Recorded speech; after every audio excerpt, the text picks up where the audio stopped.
नमस्कार दोस्तों, Raghav sir campus के YouTube चैनल पर आपका स्वागत है। आप सभी के प्यार के लिए धन्यवाद। काफी अच्छे कमेंट कर रहे हैं आप लोग, अच्छा लगता है। देखिए, अब हम बात करेंगे वायुमंडल की परत के बारे में। वायुमंडल की परत देखिएगा, बहुत महत्वपूर्ण टॉपिक है।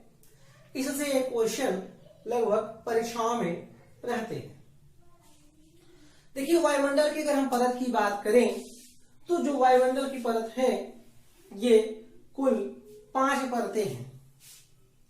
एक परत होती है जो सबसे निचली परत होती है, क्षोभ मंडल। दूसरी समताप मंडल, मध्य मंडल, आयन मंडल और बहिर्मंडल। देखिए, कभी कभी इसको क्रम से लगाने के लिए भी आता है। तो देखिएगा, नीचे से ऊपर की बात करें अगर, तो ध्यान दीजिएगा, नीचे से ऊपर की हम लोग बात कर रहे हैं तो सबसे नीचे जो परत होती है उसका नाम होता है क्षोभ मंडल। इसके बाद समताप मंडल,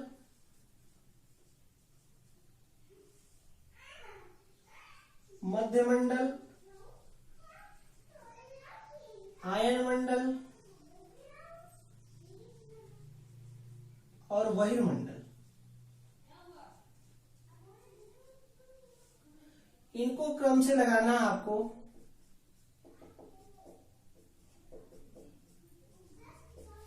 आते रहना चाहिए।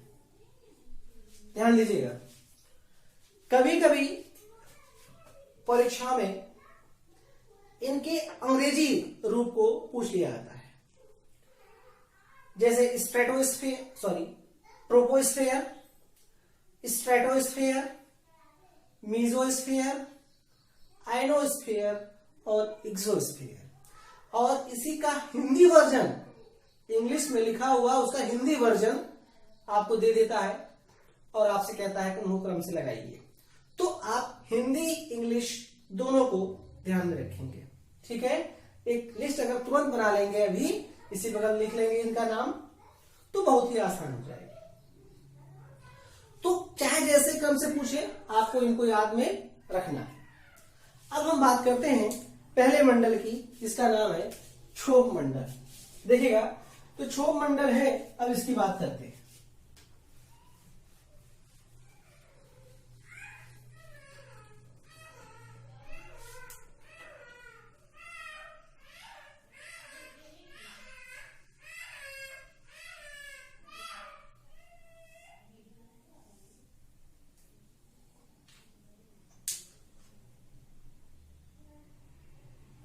देखिए, क्षोभ मंडल है, इसको कहते हैं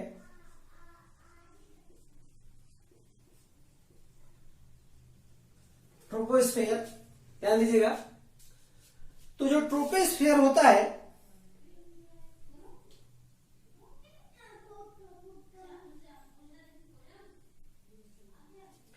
इसका विस्तार 8 से 18 किलोमीटर की ऊंचाई तक होता है। 8 से 18 किलोमीटर। ऐसा क्यों होता है? देखिए, तिरछी रेखा बन रही है, ऐसा क्यों होता है आपको बताते हैं। तो इसका विस्तार जो है 8 से 18 किलोमीटर तक होता है। देखिए, होता है क्योंकि हम जानते हैं, ध्यान दीजिएगा, जो पृथ्वी होती है, यहां जो सनलाइट आती है, सूर्य से आती है सनलाइट, और ये जानते हैं विषुवत-रेखी क्षेत्र होता है 0 डिग्री, और ये ऊपर होता है 90 डिग्री ध्रुवीय क्षेत्र। यहां सनलाइट सीधी पड़ती है 0 डिग्री पर, इसलिए यहां तापमान ज्यादा होता है। 90 डिग्री पर किरणें तिरछी पड़ती है, इसलिए यहां तापमान कम होता है। जरा इसी को देखिए, कॉन्सेप्ट को। होता क्या है कि ये मान लेते हैं हम, ये 90 डिग्री है और ये 0 डिग्री, तो यहां तापमान होता है ज्यादा और यहां तापमान होता है कम। तापमान ज्यादा होने के कारण यहां हवा गर्म होती है, तो जब गर्म होती है तो हल्की हो जाती है, और हल्की होने पर ऊंचाई पर उठती है। यहां तापमान कम है, यहां हवा कम गर्म होगी और कम ऊंचाई पर ऊपर उठेगी। अगर हम इसी को मिला देते हैं तो आपको जो परत मिल जाती है, इसी परत को कहते हैं क्षोभ मंडल। समझेगा? तो इधर विषुवतीय क्षेत्र में 0 डिग्री पर ये 18 किलोमीटर और ध्रुवीय क्षेत्रों में ये 8 किलोमीटर होती है। आशा करते हैं समझ में आया होगा। तो ये 8 और 18 कॉन्सेप्ट है। ये जो क्षोभ मंडल होता है, इसमें सभी मौसमी घटनाएं घटती हैं। ठीक है, सभी मौसमी घटनाएं इसी मंडल में घटती हैं। देखिएगा,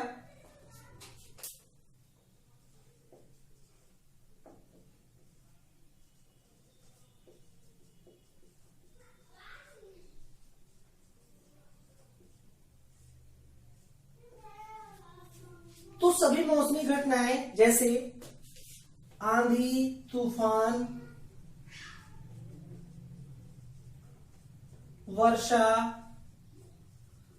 बादल, ये सभी घटनाएं, सभी मौसमी घटनाएं इसी मंडल में घटती हैं। समझिएगा? देख लीजिएगा, इसी मंडल में हम लोग भी रहते हैं। बादल, चिड़िया वगैरह सब उड़ती है जो इसी मंडल में उड़ती हैं। ध्यान दीजिएगा। तो इस मंडल में सभी मौसमी घटनाएं घटती हैं। अब देखिएगा, जब मौसमी घटनाएं घटती हैं, इस कारण से वायुयान चालक इस मंडल में, क्षोभ मंडल में वायुयान उड़ाना पसंद नहीं करता, बल्कि ये क्षोभ मंडल की ऊपरी सतह कह सकते हैं, क्षोभ मंडल की ऊपरी सतह या समताप मंडल या क्षोभ सीमा में ये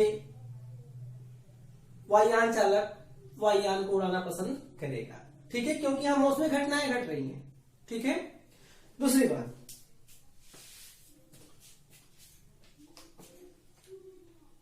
गैसी अणुओं की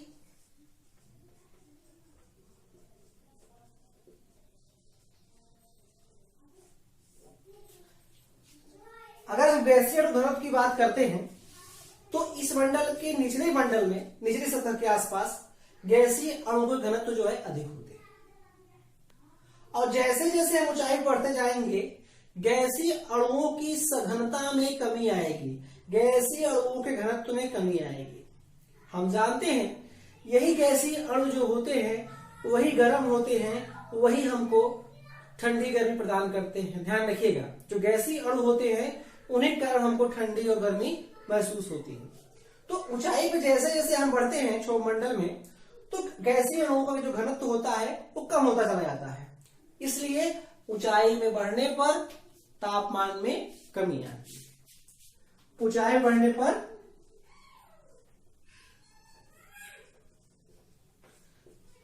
तापमान में कमी आती है।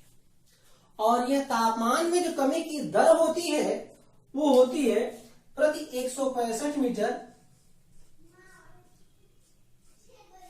समझेगा? 165 मीटर जाने पर 1 डिग्री सेंटीग्रेड की तापमान में कमी हो जाती है। समझेगा? 1 डिग्री सेंटीग्रेड। समझेगा? और इसको अगर हम देखें थोड़ा सा और, तो ध्यान रखिएगा, इसी को 6.5 डिग्री सेंटीग्रेड प्रति किलोमीटर, अर्थात प्रति 1 किलोमीटर जाने पर तापमान में 1 डिग्री सेंटीग्रेड की कमी हो जाती है। और इसे ही कहते हैं सामान्य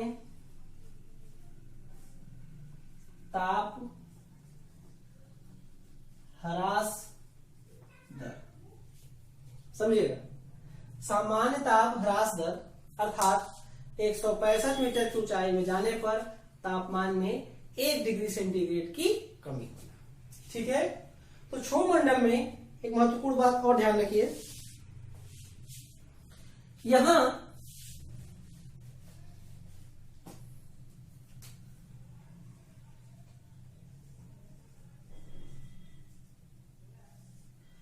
संवहनी तरंगें चलती हैं। संवहनी तरंग समझते हैं, हमने आपको बताया था उष्मा बजट में कि जब ऊर्जा का स्थानांतरण ऊर्ध्वाधर रूप से होता है तो इस मंडल में समझेगा संवहनी तरंगें भी चलती हैं।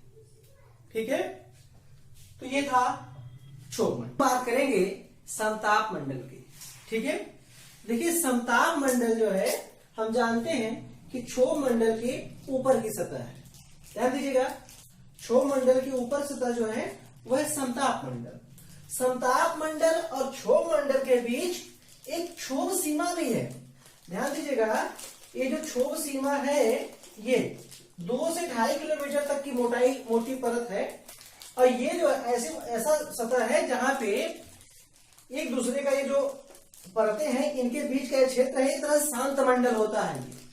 इसे क्षोभ सीमा कहते हैं, ट्रोपोपॉज कहते हैं। ठीक है, ये एक तरह से ये शांत मंडल होता है। ठीक है, अब देखिएगा इसके ऊपर होता है समताप। ठीक है, तो देखिए जो समताप मंडल होता है वास्तव में यह जो है आप जानते हैं 50 किलोमीटर की ऊंचाई तक होता है। ठीक है, 50 किलोमीटर की ऊंचाई तक होता है। और इस मंडल में हम जानते हैं कि ये मंडल ऐसा होता है जहां पे ऊंचाई बढ़ने के साथ साथ तापमान में वृद्धि होती है। ठीक है, यहाँ पे तापमान में वृद्धि होती है, और ये तापमान में वृद्धि का मूल कारण जो होता है वास्तव में वह होता है यहाँ पर ओजोन का पाया जाना। यहाँ पर हम जानते हैं कि परत पाई जाती है जिसे कहते हैं ओजोन। ठीक है, तो ओजोन परत यहाँ पाई जाती है।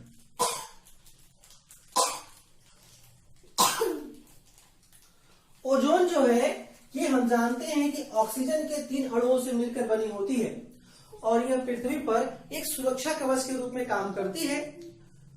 पृथ्वी की छतरी कहलाती है, समझिएगा।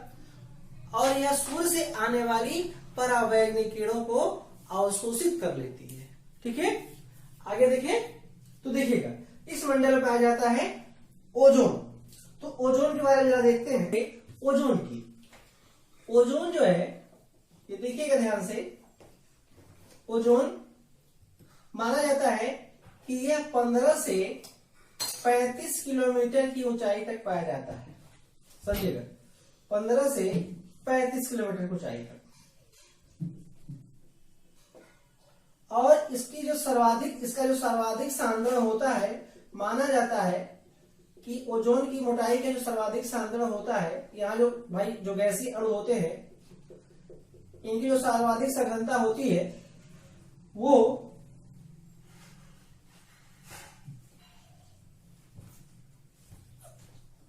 22.5 किलोमीटर की ऊंचाई पर होता है। 22.5 किलोमीटर की ऊंचाई पर ओजोन परत का सर्वाधिक सांद्रण होता है। ठीक है, ओजोन की मोटाई को हम जानते हैं कि डॉप्सन में नापा जाता है। ठीक है, वर्तमान में ओजोन परत की मोटाई में जो कमी आ रही है, जो इसकी सांद्रता में कमी आ रही है, छेद हो रहा है जो ओजोन में, वो जो है नापा जाता है डॉप्सन। ठीक है, इसके बारे में चर्चा थोड़ा सा करते हैं। देखिए ये जो सूर्य है, सन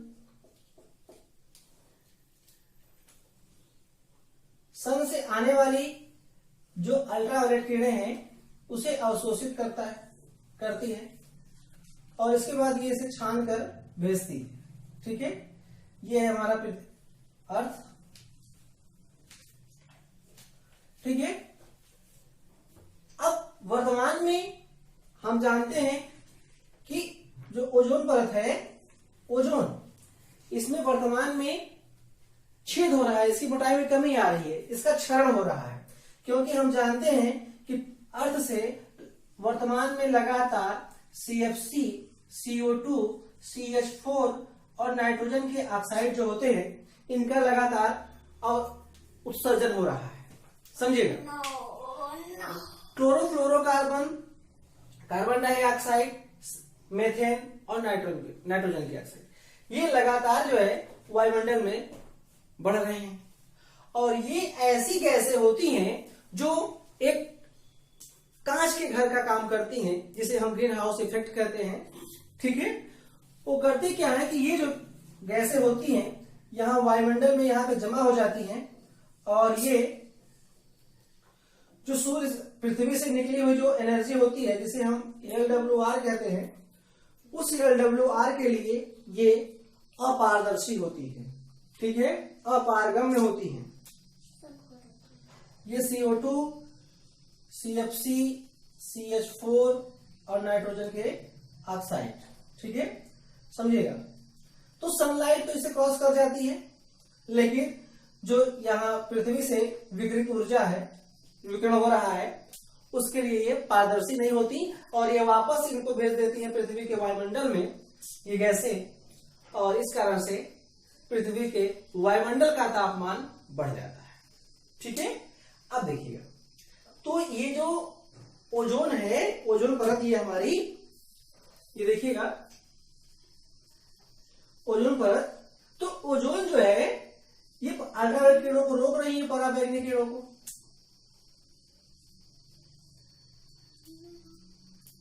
अगर ये पराबैंगनी किरणें सीधे पृथ्वी पर आ जाए तो ये हमारी त्वचा के लिए नुकसानदायक होती हैं, हमको त्वचा कैंसर, मोतियाबिंद जैसी परेशानी का सामना करना पड़ सकता है।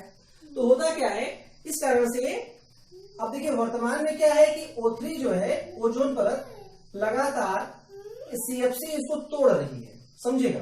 तो वर्तमान में जो है ये जो CFC है, ये जो है टूट रही है, कमजोर हो रही है, देखिए इस तरह से पतली होती जा रही है। और इसके लिए हम जो कह रहे हैं कि ओजोन में छेद हो रहा है, तो इस तरह से ओजोन में छेद होने से तात्पर्य होता है ओजोन की परत का पतला होना, ठीक है। तो ये जो छन्नी है ओजोन की, ये कमजोर हो जा रही है। तो अब जो है अल्ट्रावायलेट किरणें पृथ्वी पर आ सकती हैं।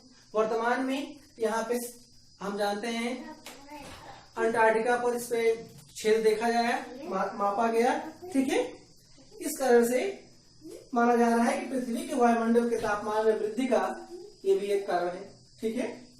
तो ये जो ग्रीन हाउस गैसें हैं, ये ओजोन को नुकसान पहुंचा रही हैं, ठीक है, समझिएगा।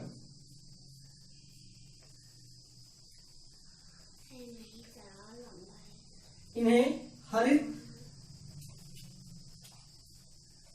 गृह गैसें कहते हैं और इनका जो प्रभाव पड़ता है उसे कहते हैं हरित प्रभाव, ठीक है। और वही होता है ग्लोबल वार्मिंग,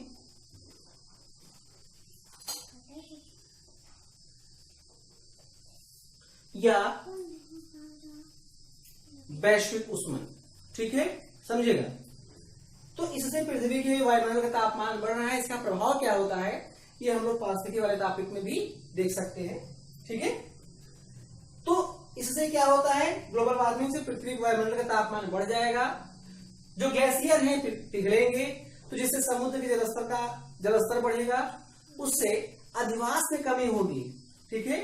जनसंख्या का पलायन होता है और जनसंख्या का पलायन होने से भी उसके कई प्रभाव पड़ते हैं। हम जानते हैं जो कृषि योग्य भूमि होती है उसमें कमी आती है, ठीक है। उसकी चर्चा हम लोग नेक्स्ट वीडियो में करेंगे, ठीक है। आइए देखिएगा, तो ये जो ओजोन परत है ये पराबैंगनी किरणों को अवशोषित कर लेती है, ठीक है।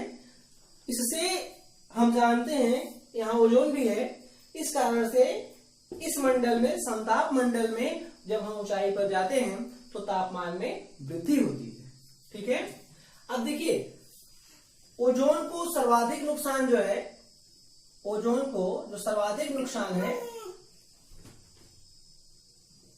वो पहुंचाती है CFC, क्लोरोफ्लोरोकार्बन। CFC अर्थात क्लोरोफ्लोरोकार्बन, इसकी खोज जो 1940 में हुई थी और ये हमारे ये शीतलक जो होते हैं यूज, फ्रिज, एसी, इसमें यूज की जाती है और वर्तमान में एसी फ्रिज का यूज अधिक हो रहा है, इस कारण से CFC का उत्सर्जन अधिक हो रहा है। तो 1985 के जो वियना सम्मेलन हुआ था, उस वियना सम्मेलन में आपके जो ओजोन को नुकसान पहुंचाने वाले जो गैसें हैं उन पर प्रतिबंध की मांग की गई थी और 1987 के मॉन्ट्रियल प्रोटोकॉल के तहत, 1987 मॉन्ट्रियल प्रोटोकॉल के तहत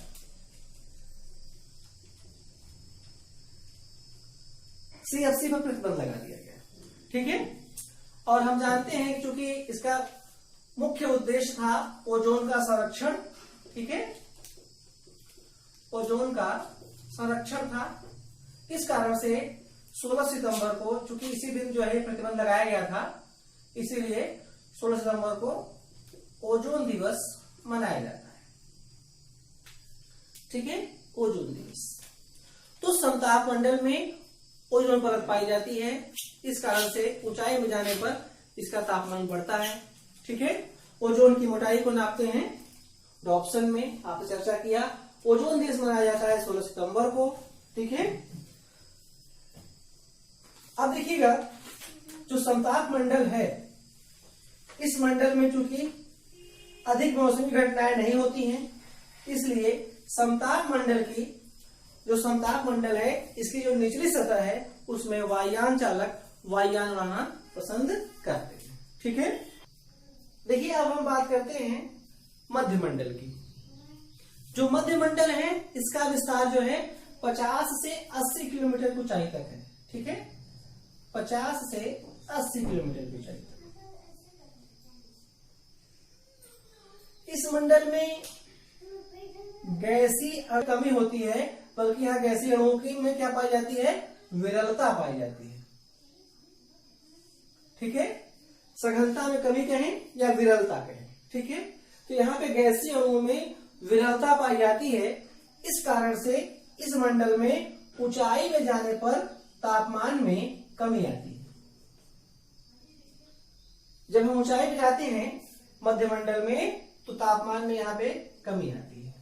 ठीक है, दूसरी बात, इस मंडल को सबसे शांत मंडल भी कहा जाता है। ठीक है, यहाँ पे शांत मंडल कहते हैं इसे। और हम जानते हैं कि मध्य मंडल में नॉक्टिलूसेंट नामक बादल भी पाए जाते हैं। ठीक है, फिर देखिएगा जो तापमान यहाँ कम होता है, इसके अलावा जो उल्का पिंड होती हैं वो भी यहाँ पे आके जलती हैं, टकराती हैं। ठीक है, इस कारण से देखिएगा मध्य मंडल जो है, हम जानते हैं मध्य मंडल जो है एक तरह शांत मंडल है। ठीक है, और मध्य मंडल और समताप मंडल के बीच जो यहाँ पे सीमा है इसे कहते हैं समताप सीमा कहते हैं। ठीक है, इसे समताप सीमा कहा जाता है। अब अगला मंडल हम बात करते हैं आयन मंडल की। चलिए अब हम बात करेंगे आयन मंडल की। देखिएगा आयन मंडल ये यहां शुरू होता है 80 किलोमीटर की ऊंचाई से। एक चीज ध्यान रखिएगा कि जो आयन मंडल और बहिर्मंडल है, इन दोनों मंडल को मिलाकर कहा जाता है ताप मंडल। ठीक है, ताप मंडल कहा जाता है आयन मंडल और बहिर्मंडल को थर्मोस्फीयर कहते हैं। ये मंडल ऐसे हैं, यहां से ऊंचाई में जाने पर तापमान में वृद्धि ही होती है। ठीक है, अब कमी नहीं आती। देखिए हम जानते हैं कि क्षोभ मंडल में ऊंचाई में जाते थे तो तापमान में कमी आती थी। समताप मंडल में ऊंचाई में जाने पर तापमान में वृद्धि हुई। मध्य मंडल में ऊंचाई में जाने पर तापमान में कमी आई। अब जो है इसके बाद तापमान में वृद्धि होगी। ठीक है, देखिएगा तो जो आयन मंडल है इसका विस्तार जो है 80 से 640 किलोमीटर तक होता है। ठीक है, इसका जो विस्तार है 80 से 640 किलोमीटर तक। ठीक है, यहां पर विद्युत आवेशित कण पाए जाते हैं, समझिएगा।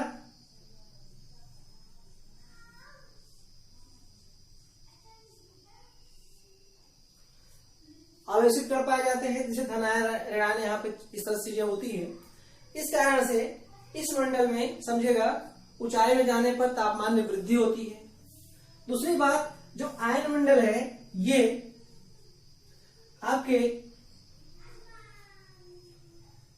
जो प्रसारण संबंधित सिग्नल होते हैं, प्रसारण संबंधित सिग्नल चाहे वो टीवी के हो या रेडियो के हो, वो इसी मंडल में छोड़े जाते थे। ठीक है, समझिएगा प्रसारण संबंधित सिग्नल जो होते हैं इसी आयन मंडल में छोड़े जाते हैं। आयन मंडल की एक और खूबी है, ध्यान दीजिएगा कि जो आयन मंडल है इसमें कई तरह की परतें भी पाई जाती है। देखिएगा ये मुख्य परतें हम बता रहे हैं, चर्चा कर रहे हैं।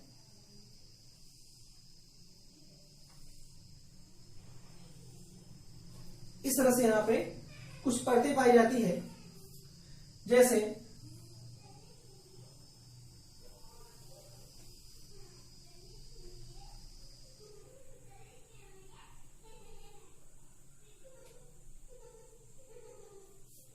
इस तरह से यहाँ पे परतें पाई जाती है, किलोमीटर में है सर। इस परत को कहा जाता है निम्न परत, यानी इसे डी परत कहा जाता है, इसे ई परत, इसे एफ परत और इसे कहते हैं जी परत कहते हैं।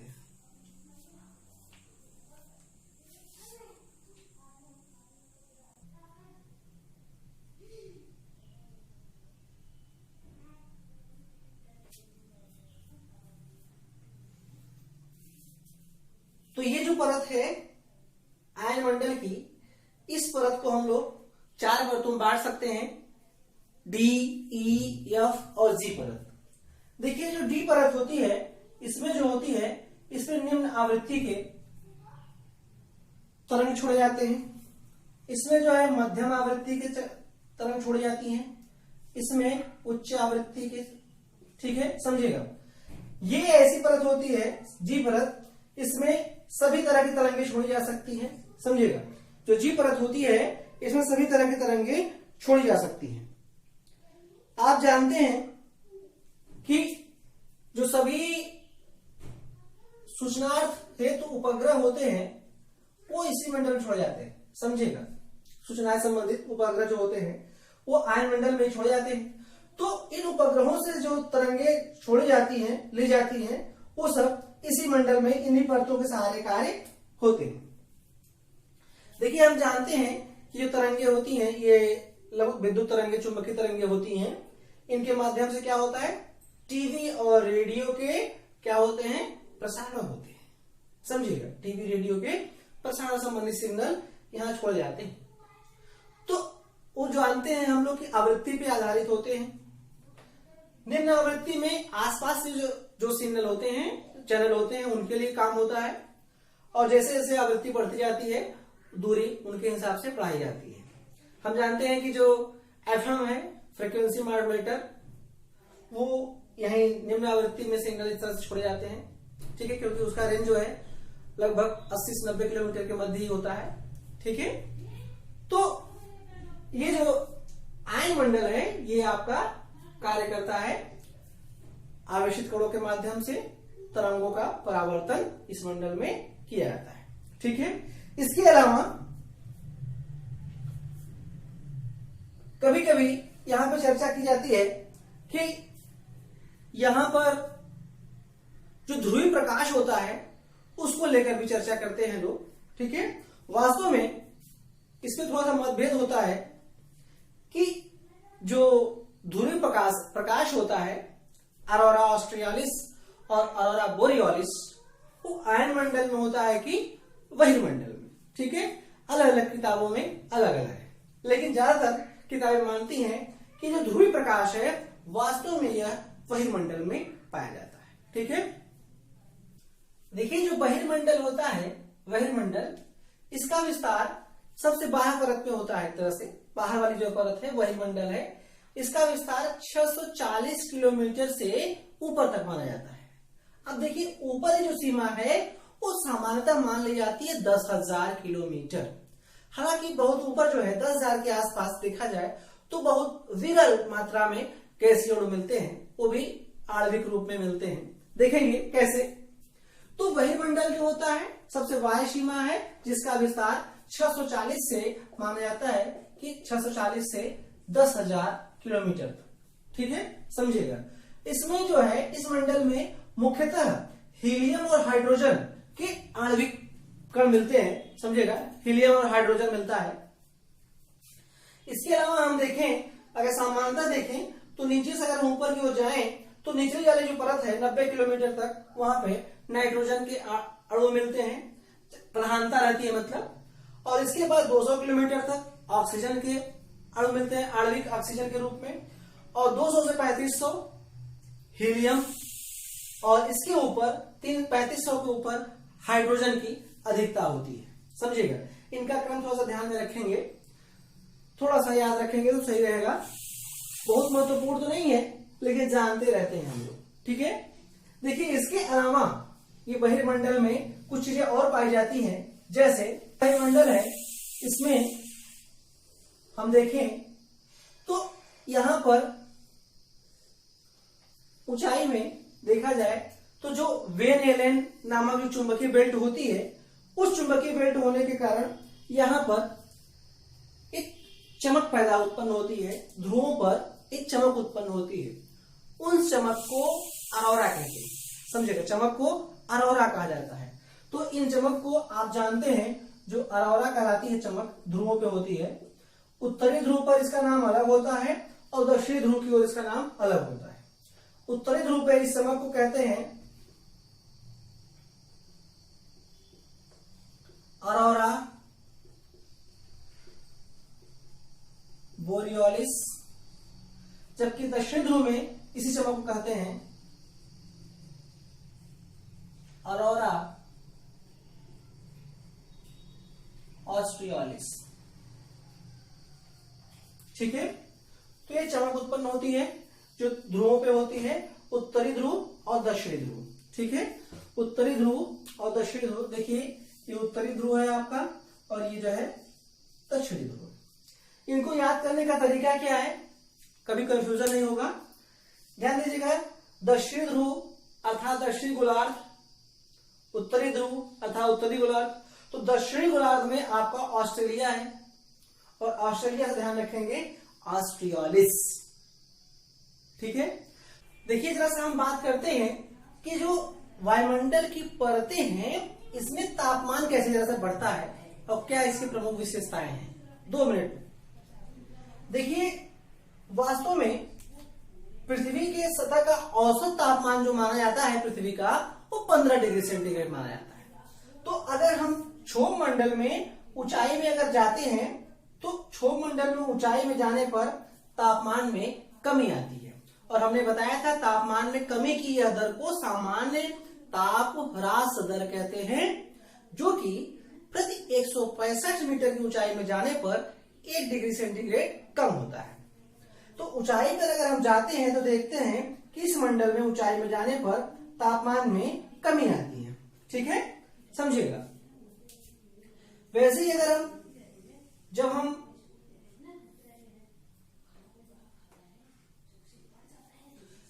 समताप मंडल में जाते हैं और ऊंचाई में जाते हैं तो समताप मंडल में ऊंचाई में जाने पर तापमान में कमी आती है। इसमें तापमान में कमी आने की जो मुख्य वजह होती है वो ओजोन की उपलब्धता होती है। और यहाँ पे क्षोभ मंडल में तापमान में कमी आने का कारण क्या होता है, गैसीय अणुओं का जो घनत्व होता है। ठीक है, गैसीय अणुओं का घनत्व जो होता है वो जो होता है ऊंचाई में जाने पर क्या हो जाता है, कम। ठीक है, इसके अलावा अगर हम बात करें मध्य मंडल में, तो मध्य मंडल में ऊंचाई में जाने पर तापमान में फिर से कमी आती है। यहां कमी के कारण क्या होता है, गैसीय अणुओं की विरलता। ठीक है, गैसीय अणुओं की विरलता कारण इस मंडल में मतलब मध्य मंडल में ऊंचाई में जाने पर तापमान में पुनः कमी आती है। देखिए इधर माइनस में है, ठीक है, इस तरफ कमी आती है, इधर जाते हैं तो वृद्धि हो रही है। अब आगे बढ़ते हैं तो अगर हम जानते हैं कि इसके बाद अगर हम मध्य मंडल के बाद आयन मंडल में चले तो हमने बताया था कि इस मंडल को आयन मंडल और बहिर्मंडल मंडल कहा जाता है ताप मंडल। तो इन मंडलों में जो है ऊंचाई पर जाते हैं तो तापमान में वृद्धि होती है। दूसरी बात मैंने बताया था कि ये जो समताप मंडल की निचली सतह होती है, यहीं पर वायुयान चालक अपने वायुयान को उड़ाना पसंद करते हैं। ठीक है, तो यहाँ पे एरोप्लेन वगैरह चलती है। ठीक है, यहाँ पे जो है उल्का पिंड वगैरह होते हैं। ठीक है, हाँ, उल्का पिंड टकराते हैं, यहाँ पे उल्का धूल होती है मध्य मंडल में। ठीक है, ओके।